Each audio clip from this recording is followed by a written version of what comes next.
The rain poured relentlessly against the floor-to-ceiling windows of Harrison Industries' executive conference room, a fitting backdrop for what felt like the worst day of my life. I was 22 years old, fresh out of business school, and sitting at the center of a storm I couldn't control. My father's voice thundered through the room, each word slicing deeper into me than any blade ever could. "Incompetent," he shouted, slamming his fist on the polished mahogany table so hard that the sound echoed in my ears. "Do you have any idea what your mistake has cost us?" I wanted to explain, to tell him it wasn't my fault, that someone had tampered with the contract, but the words caught in my throat. The draft agreement I'd prepared for the sale of our maritime division had been altered before it reached the board. Someone had deliberately used outdated valuation figures, making it seem as though I'd grossly undervalued one of the company's key assets. But to hear my family tell it, I might as well have burned the entire building down. Michael, my older brother, leaned back in his chair and laughed, a cold, mocking laugh that made my skin crawl. "You nearly sold our shipping division for half its value," he sneered, his eyes gleaming with triumph. "There's no fixing stupidity like that." As if the humiliation inside the boardroom wasn't enough, my mother sealed my fate by leaking the story to the press. Within hours, the scandal spread across New York City faster than wildfire. Social media exploded with memes mocking me, calling me the Harrison failure. Strangers online dissected every detail of my supposed incompetence, turning my name into a punchline. Reporters camped outside my apartment, shoving microphones in my face whenever I tried to leave. It was suffocating, like being buried alive under the weight of everyone else's judgment. But the worst part? The betrayal didn't come from strangers. It came from my own family. They didn't just doubt me, they dismissed me entirely. My father refused to meet my gaze when I pleaded for a chance to fix things. Instead, he called me a disappointment, saying I had failed not only as an employee but as a Harrison. And then there was Michael, whose cruelty knew no bounds. He didn't just want me gone, he wanted me destroyed. That moment in the boardroom wasn't just about a botched contract. It was about power, pride, and proving who was worthy of carrying the Harrison legacy. Little did they know, their actions would set off a chain reaction that would change everything, for all of us. The moment I stepped out of Harrison Industries for what I thought would be the last time, the weight of betrayal pressed down on me like a suffocating blanket. My mind kept replaying Michael's smug expression during that boardroom massacre, his laugh, his cruel words, the way he positioned himself as the family's golden child while painting me as its failure. But it wasn't until I returned to my small hotel room later that night, staring at the original draft contract on my laptop, that the truth hit me like a freight train. Someone had tampered with my work. The spacing was slightly off, the font size inconsistent, and certain phrases didn't match my usual style. It was subtle, so subtle that only someone who knew my meticulous approach to contracts could spot it, but unmistakable. And deep down, I already knew who was behind this. Michael. He hadn't just wanted me gone. He'd wanted to destroy me completely, to make sure no one in the family ever trusted me again. My hands trembled as I scrolled through the document, anger bubbling inside me. This wasn't just about losing my job. It was about being framed, humiliated, and cast aside by the very people who were supposed to support me. That same night, as I packed up the remnants of my life into a single suitcase, I heard footsteps echoing in the otherwise empty hallway outside my office. 2 men appeared, their faces obscured by shadows, blocking my path. "You don't belong here," one of them growled, stepping closer. "Leave Boston if you know what's good for you." Their voices were cold, menacing, and carried an unmistakable threat. For a moment, I froze, every muscle in my body screaming to run, but pride, or maybe sheer stubbornness, kept me rooted to the spot. Just as they took another step forward, the distant wail of a police siren pierced the silence. They exchanged a glance, muttered something under their breath, and disappeared into the night. I stood there, heart pounding, realizing just how far Michael was willing to go to protect his fragile empire. Later that evening, my grandfather called me. His voice was calm, but laced with steel. "Emma, listen carefully," he said. "This isn't over. Not by a long shot." He didn't need to explain. He understood exactly what I was going through because he'd faced similar betrayals decades ago. "Sometimes," he continued, "the best revenge isn't loud or flashy. It's quiet, calculated, and devastating when it lands. Those words stuck with me, echoing in my mind as I lay awake that night, plotting my next move. I decided then and there that I wouldn't run to Seattle or fade into obscurity. Running would mean letting them win, and I couldn't let that happen, not after everything they'd done. Instead, I resolved to build something of my own, something strong enough to withstand their scrutiny and powerful enough to bring them down when the time came. I rented a tiny office space in Boston, far enough from New York to avoid suspicion, but close enough to keep tabs on Harrison Industries. Every day, I worked tirelessly, piecing together connections, learning the intricacies of the shipping industry, and building a network of allies who believed in me. My grandfather occasionally sent cryptic messages, guiding me toward key opportunities and teaching me lessons about patience and strategy. But beneath the surface, a storm was brewing, a storm fueled by years of resentment, betrayal, and determination. Little did my family know, their actions had set off a chain reaction they couldn't possibly foresee. And I intended to make sure they regretted every decision they'd made that pushed me away. The first year after leaving Harrison Industries was the hardest. Boston felt like a strange limbo, close enough to New York that I could keep tabs on my family's empire, but far enough to avoid running into anyone who might recognize me. I rented a tiny office space above a coffee shop in the North End, naming my new venture Phoenix Maritime Solutions. The name wasn't accidental. It symbolized rebirth, resilience, and revenge, though only I understood its full meaning. At night, when the streets were quiet and the hum of the city faded, I would sit at my desk poring over shipping manifests, financial reports, and contracts. My grandfather's cryptic texts arrived sporadically, each one teaching me something new about the inner workings of Harrison Industries. "Watch the Singapore route," he once wrote. "It's losing money faster than Michael thinks." Or, "Pay attention to Anderson Shipping. They're hiding debt in offshore accounts." These breadcrumbs weren't just lessons. They were pieces of a puzzle that slowly revealed the cracks beneath my brother's shiny facade. But building Phoenix Maritime wasn't without its challenges. One evening, as I worked late, staring at spreadsheets until my eyes blurred, there was a knock on my door. A delivery man handed me an envelope with no return address.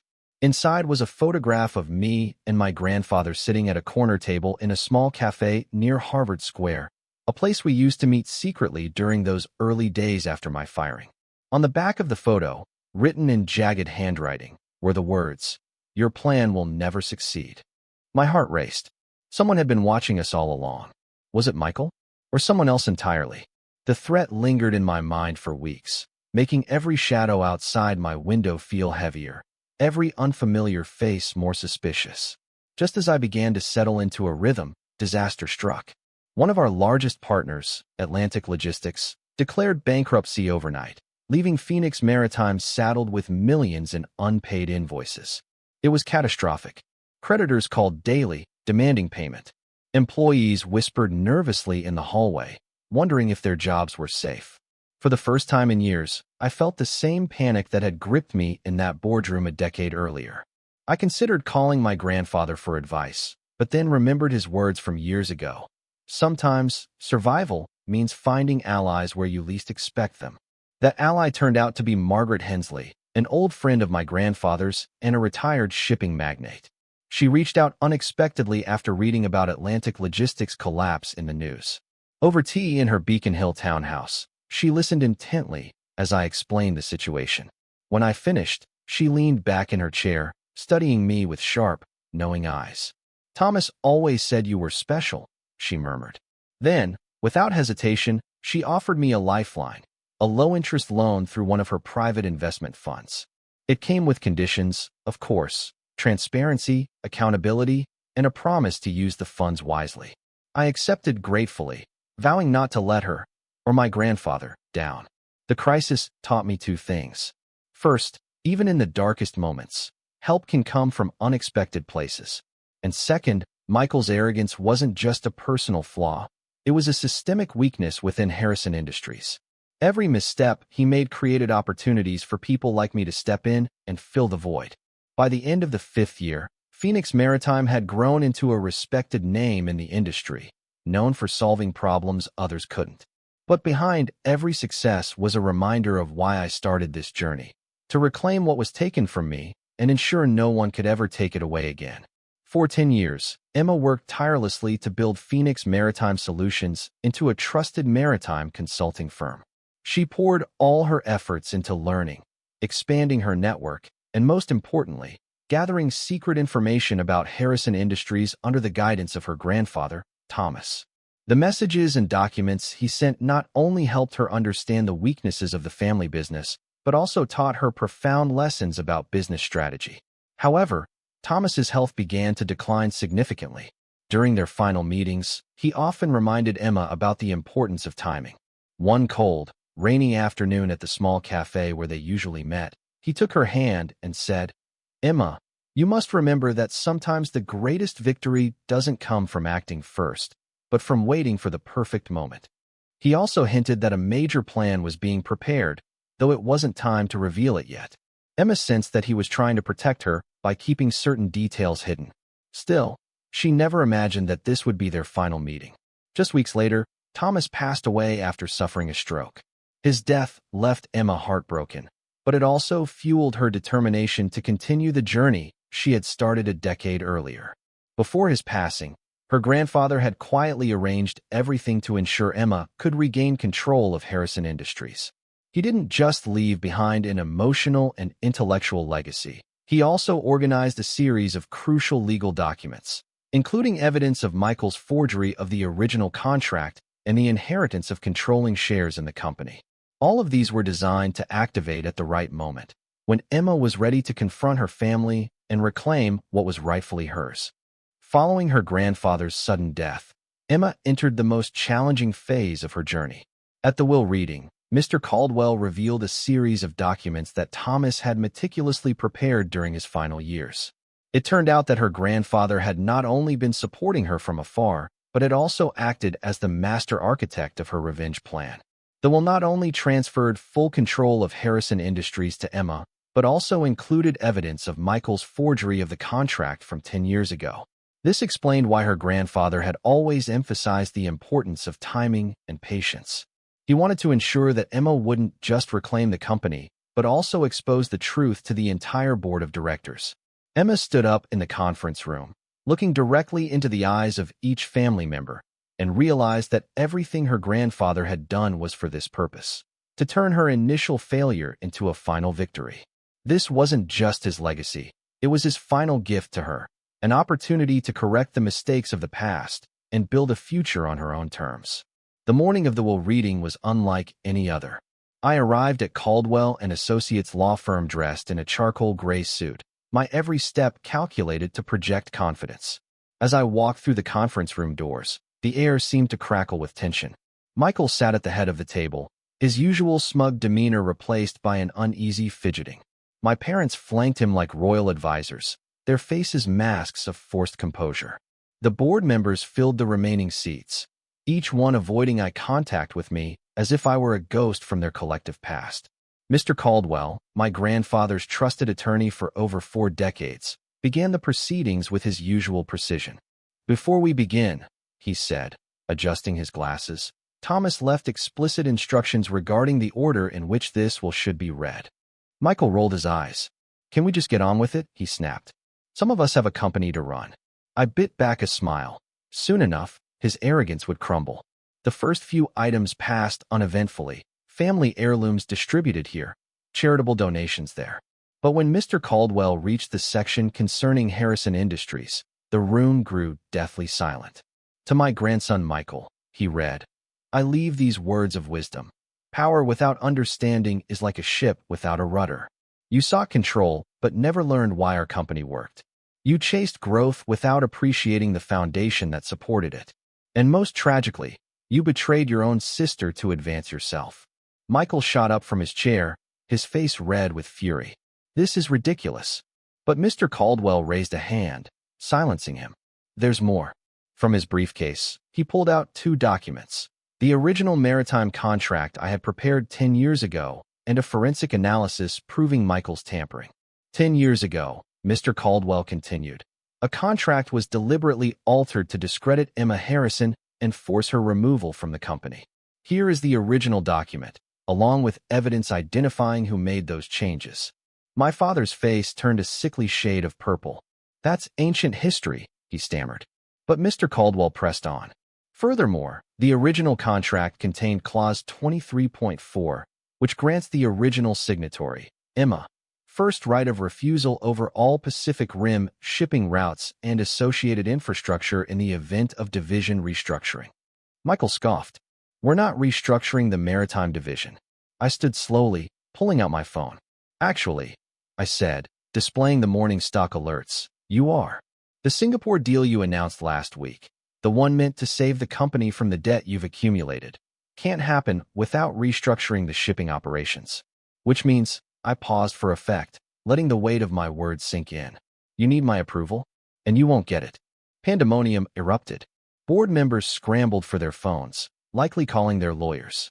My mother's perfect makeup streaked with tears, while my father looked like he might faint. Amid the chaos, Mr. Caldwell raised his voice. There's still more. He placed another document on the table, a transfer of Thomas Harrison's majority shareholding to me, effective immediately. This can't be legal, Michael shouted, slamming his fists on the table. Dad, do something. But our father was frozen, staring at yet another report detailing Harrison Industries' financial mismanagement under Michael's leadership. Your grandfather spent the last decade documenting every mistake, every poor decision, every instance of negligence, Mr. Caldwell explained. He worked closely with Emma to ensure she understood the true state of the company while the rest of you believed your own press releases. I stepped forward, placing my folder on the table. Inside were years of evidence, contracts secured by Phoenix Maritime Solutions, client testimonials praising our work, and detailed analyses exposing Michael's failures. You destroyed my career once, I said, my voice steady. Now, thanks to Grandpa, I'm taking back what should have been mine all along. Michael, desperate, pulled out a file labeled Emma Fraud Case. She was arrested for financial fraud in college, he yelled triumphantly. The room fell silent again. Slowly I smiled. Pulling out my own document, I revealed proof that the arrest was fabricated, a setup orchestrated by none other than Michael himself. Still playing dirty, huh? I said softly. Too bad your lies don't hold up anymore. As the meeting ended, I addressed the board. A car is waiting outside to take you to Phoenix Maritime's offices. My team will brief you on the restructuring plan. Those who wish to stay with the company will have opportunities to prove their value. Those who don't, I glanced at Michael. Well, I hear my brother will be looking for work soon. The moment Emma took control of Harrison Industries, Michael struck back with everything he had. He hired a team of top-tier corporate lawyers, accusing Emma of exploiting her relationship with their grandfather to illegitimately seize the company. The media frenzy was immediate. Headlines screamed about a family feud, pitting brother against sister in what some called the trial of the decade. As the courtroom filled on the day of the hearing, Michael wore his signature smug grin, confident that his legal team would crush Emma's claims. But Emma had prepared for this moment for 10 long years. When her lawyer called her to the stand, she remained calm, her voice steady as she recounted the events leading up to her firing. Then came the turning point. With a slight nod from Emma, her attorney played a recording, a private conversation between Michael and one of his senior assistants from a decade ago. In it, Michael's voice was unmistakable. Just tweak the numbers here and there. Make sure they think she screwed up bad enough to fire her. The room fell silent. Every eye turned to Michael, whose face drained of color. His expensive suit suddenly seemed too big for him, his carefully crafted confidence crumbling under the weight of undeniable evidence. The judge paused, visibly shocked, before instructing the jury to consider the implications of the tape. Emma didn't stop there. She revealed Clause 23.4, the hidden clause buried deep within the original maritime contract, and explained how it gave her exclusive rights over all Pacific Rim shipping routes during restructuring. Michael's plan to sell off these assets is illegal without my approval, she stated firmly, addressing both the court and the board members present. Her words hit like a thunderclap. Michael's strategy unraveled before everyone's eyes, leaving him exposed not only as a fraud, but also as a reckless leader who had gambled the company's future. By the end of the session, the tide had fully turned. The board openly questioned Michael's leadership, while Emma emerged stronger than ever, a queen reclaiming her rightful throne. Months after taking control of Harrison Industries, Emma transformed the company into a powerhouse. Her strategic decisions, rooted in years of meticulous preparation and a deep understanding of the shipping industry, began to bear fruit. Deals once thought impossible were finalized, partnerships flourished, and profits soared. The board members who had once doubted her now looked at her with admiration, while Michael faded into obscurity, working odd jobs to make ends meet after being stripped of his position. One evening, as Emma sat in her grandfather's old office, the same room where she had spent countless hours poring over contracts and dreaming of revenge, a courier arrived with an unexpected package. Inside was a photograph dated 10 years ago. It showed Thomas catching Michael red-handed, altering the contract that had cost Emma her career. On the back of the photo, written in her grandfather's familiar handwriting, were the words, "The Queen has taken her throne. Checkmate, my dear." Emma felt a lump rise in her throat. For the first time, she allowed herself to fully process everything she had been through. The betrayal, the ridicule, the sleepless nights spent building Phoenix Maritime Solutions from scratch. She realized that her initial failure hadn't been the end. It had been the beginning of something far greater. Her grandfather had known this all along. He hadn't just prepared her to reclaim power. He had taught her how to wield it wisely. Her parents tried to reconcile during those months, sending letters and making phone calls. "We made a mistake," her mother wrote in one letter. "Please come home."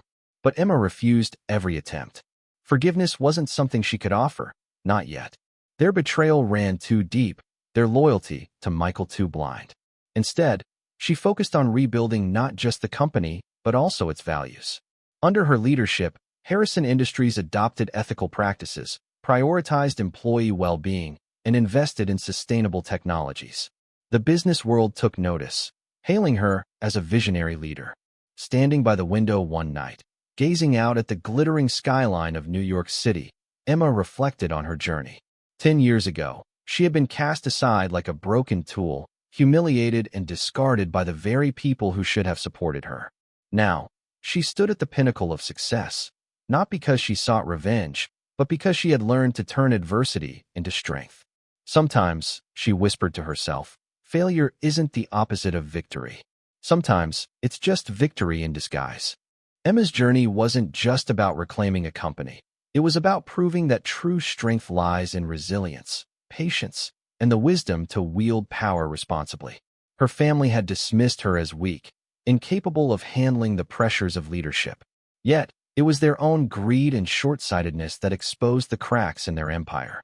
Michael's relentless pursuit of control, driven by pride and selfish ambition, blinded him to the very foundation that made Harrison Industries successful.